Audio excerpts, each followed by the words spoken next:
Welcome to our January Planet Possible mini-pod. I'm Niki Roach, and this is a monthly update where we react to current events in water, climate and nature.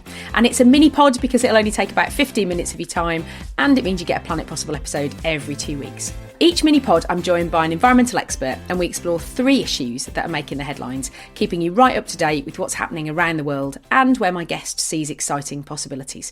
So this mini-pod, my guest is the Director of Flood Risk Strategy and National Adaptation at the Environment Agency, Julie Foley. And we'll be talking about the recently updated flood and coastal erosion risk information for England. That means 1 in 4 properties in England could be at risk of flooding by the middle of the century. The fact that 2024 was our 4th warmest year on record in the UK. So why do we talk about weather but find climate so much trickier? And how to achieve greater inclusivity of multicultural communities in flood projects locally. And Julie's going to give us a great example of that. So, welcome to the mini-pod, Julie. Hello, Niki, and Happy New Year. Happy New Year to you too. It's lovely to see you. So, let's get started. So, in late December, the Environment Agency published your updated flood and coastal risk information for England. What were the headlines? Just before Christmas, we published our latest understanding of flood and coastal erosion risk for England. We have been using the best available data, not just from the Environment Agency, but also local authorities all around the country, as well as the latest improved modelling and mapping technologies, as well as advancements in computing. That's enabled us to do the most single and comprehensive picture of flood risk for rivers, the sea and surface water. And for the very first time, we've been able to overlay the latest UK climate projections. And all of this data and information is telling us that flood risk and the picture of flood risk is changing quite considerably. We now have 6.3 million properties in England at risk of flooding from one of a combination of sources, so that's rivers, the sea or surface water. And really importantly, it tells us that 4.6 million of those properties are at risk of surface water flooding. Surface water flooding happens when there is so much rainfall that it overwhelms drainage systems, causing surface water runoff, also known as flash flooding. The other really big innovation, particularly with NAFRA, is that we get to understand different flood depths. And that's really important because flood depths tells us something about the kind of impacts of the hazards of flooding, but also the likely economic damages. Some of your listeners will be really familiar that whenever there's a flood event, often you hear an Environment Agency spokesperson on the radio or TV say, please don't drive through floodwaters. That's because it only takes 30 centimetres of fast-moving floodwaters to move a car. 30 centimetres is therefore quite a good barometer to use when thinking about flood depths for sort of understanding when floodwaters become particularly hazardous or are likely to have a very, very big impact on a property in terms of damages. And when we look at flood depths with the new NAFRA information, we find that 2/5 of properties in areas at high risk of flooding from rivers and the sea could flood to depths of 30 centimetres or more. Conversely, when you look at surface water flood events, only 1 in 6 properties will flood to those kind of depths. And actually with surface water flood events, what we're seeing is that the flood depths tend to be maybe 20 centimetres, 10 centimetres. That can still cause a problem with floodwaters entering a property.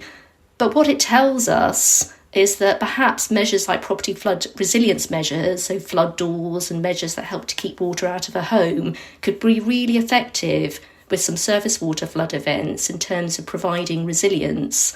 But equally, it's telling us that for some of the kind of major flooding events that we see from overtopped and overwhelmed rivers, well, we're probably going to be needing to look at different solutions. So, maybe more engineered solutions, or where the depths could be very significant, very large scale nature-based flood storage areas. The other really exciting thing is we're able to understand climate change and what that means looking ahead.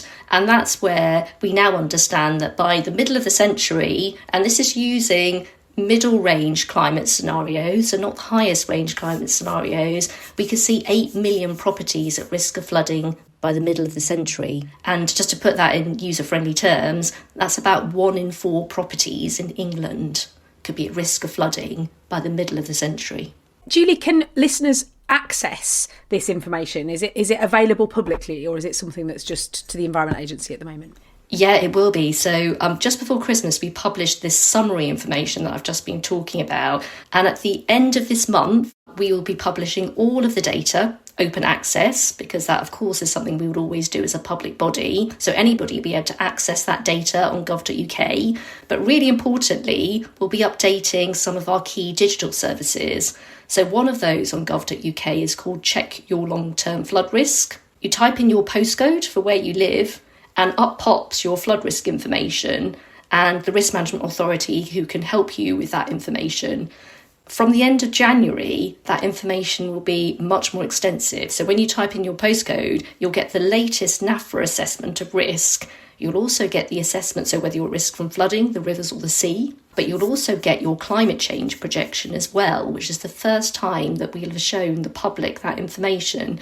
And so Check Your Long-Term Flood Risk it's not really for flood practitioners or policymakers, it's actually for members of the public. So it'll be a really important tool in telling everybody and hopefully raising a lot of awareness about flood risk and why it matters so much. Brilliant to hear. We will put a link to that in the show notes as well. So if you're listening and you want to go and click on it, you could do that straight away. Let's move on from that a little bit then if we can. So the topic I wanted to talk to you about, I went back and had a bit of a look at how 2024 fared, and it was the 4th hottest year on record. But what I thought was really interesting was that the 10 hottest years on record that we've ever had here in the UK have all happened since 2000, and actually 5 of those have been in the last 10 years. So we saw 12 named storms, which is the greatest number of named storms since we started naming them in 2015.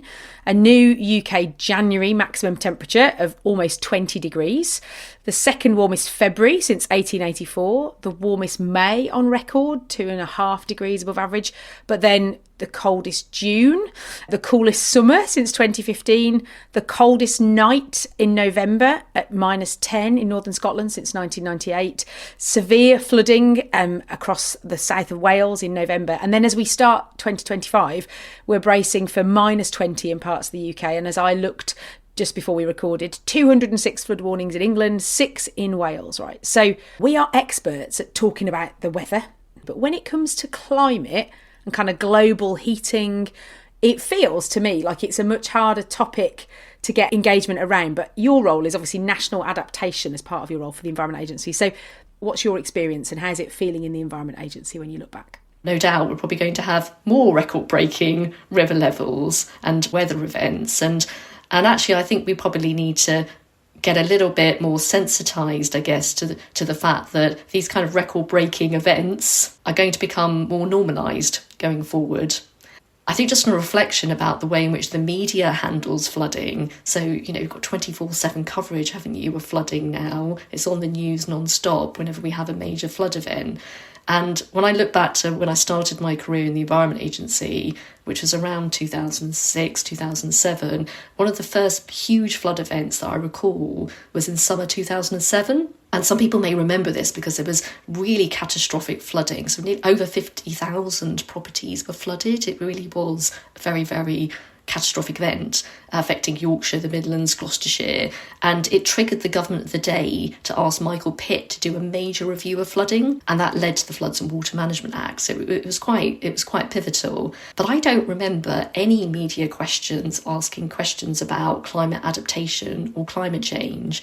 Whereas I think what we tend to see now in the Environment Agency is, whilst we immediately get asked questions about flood warnings, what is happening in the next 24 hours, the second or third questions is almost immediately, well, do you see this as part of the impacts of climate change?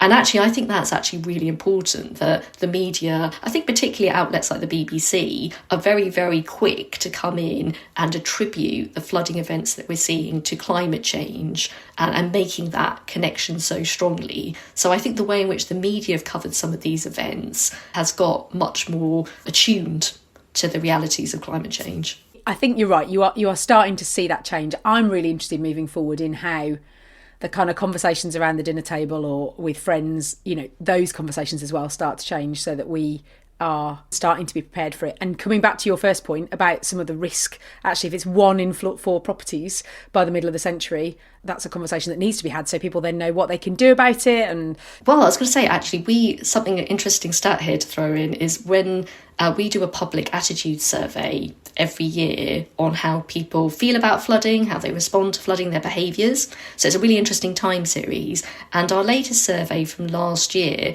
asked more questions about climate change. That showed that out of the people we surveyed who were in areas at risk of flooding, 2 out of 3 people believe that flooding would be more likely in their area due to climate change. And when you look at the age profile, which we're able to look at different age segments, that understanding is much, much higher amongst young people. And actually that's quite telling in itself as well, because it's actually saying that, as people are going through school and they're learning about climate change now in a way that they didn't perhaps previously as part of geography GCSEs and all that, and the basics around this, their understanding of the issues of flooding and climate adaptation is becoming better and better. So that was just really interesting, that whilst we need to do a lot more to raise awareness of flood risk, which we certainly do need to do, actually in the public perception, their understanding of flooding and climate change does appear to be improving. So let's stay positive, Julie. So I always ask my guests on the MiniPod to bring a kind of what's possible topic, something that's really positive that they're interested or passionate about.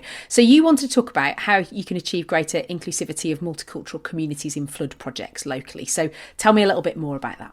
I am mixed race myself. So my mother is Malaysian Chinese and English is not her first language. And in the Environment Agency for around 10 years now, I've been a race champion in terms of promoting greater racial equality and diversity, both within the Environment Agency, but also in how we do our work. For anybody who works in flood risk management, I know that they would automatically say that whenever you're developing or designing a flood project, the key ingredient to success of that is engaging really, really well with the local community and getting really good buy-in. And when I was reflecting on projects that I've worked on with colleagues over the years, and I've sat in so many flood drop-in events and workshops talking about projects, when I think about the people in the room, I can't honestly say actually that they're always the most diverse group of people. And if I thought, did they actually adequately represent all the voices who are actually in that local population or community, I don't necessarily think that's necessarily always been the case.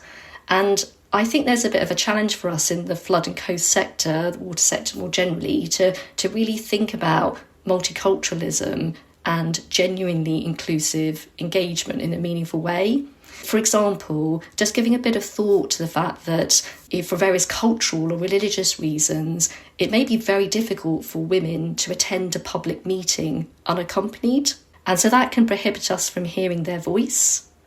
Equally, if English isn't your first language, it can be really intimidating to attend a public meeting where people may be throwing around all sorts of flood risk terms. One of the projects that I think is really thinking about this proactively and really positively is the Resilient Rochdale project, which is part of the Environment Agency's £200 million Flood and Coastal Resilience Innovation Programme. And it's led by Rochdale Borough Council, who are absolutely brilliant, and they're doing some great collaborative community work with the National Flood Forum. That area has some real challenges with economic disadvantage. And the project is focusing on 2 communities, which is Littleborough and Walderworth in Rochdale. And those areas had quite severe flooding with Storm Eva in 2015-16. Hundreds of properties were flooded. Equally, it's an area where nearly 50% of properties at risk of flooding do not have any property insurance. So that gives you a sense of some of the economic disadvantage. And the council's doing some great work, particularly with its council housing stock, to look at twinning flood resilience measures with energy efficiency measures and looking to tackle the dual challenges of both fuel poverty and flood poverty. So it's a brilliant project in its own right. But the multicultural dimension to it is that in the same project area, 80% of the population are Asian or British Asian, with 3 in 10 not speaking English as their main language. And what the council's been doing with the National Flood Forum as a trusted local broker is working with the Rochdale Council of Mosques as a really good intermediary, faith intermediary, to be able to access and encourage particularly women from more British Asian communities to come forward and be involved and be empowered to be involved in the project and to ensure that their voice is heard. And there's been a lot of unexpected benefits that have come from that, because actually by really including and really involving some of these women in the work, many of them are bilingual. And so they've actually been able to help the project with translating flood messages and flood terminology for those who don't speak English, and actually raising significantly flood awareness and flood literacy across the local community. And I think this is just a really lovely example of where it doesn't actually take a lot, but actually can be so transformational, to really give some thought about how to engage particularly different ethnic minority communities and different religious groups in some of our work, and thinking about the dynamics of the community and the kind of different voices that we need to hear. I love that example. I think you're absolutely right. We can pay lip service if we're not careful to the communities that we serve, we need to represent. We really do, though. We really absolutely do. And water is universal, isn't it? So absolutely, we've got to think about everybody that's living in the UK and meet them where they are. So love it. Brilliant example, Julie. Thank you for sharing it with us. That is all we've got time for. The mini pods are so short, but hopefully sweet. So thank you so much for joining us. You've given me plenty to think about, and I'm sure our listeners too. And thanks to you for joining us on the mini pod. So you can subscribe to Planet Possible on your usual podcast player to never miss an episode. And we would love to hear your ratings and reviews too. We've got some fantastic guests and topics lined up for 2025. So I hope you'll join us for those. All that leaves me to say is a huge thank you to my superb guest, Julie Foley. Thank you, Julie. Thank you. That's it, everyone. Stay curious, stay connected, and we'll see you next time.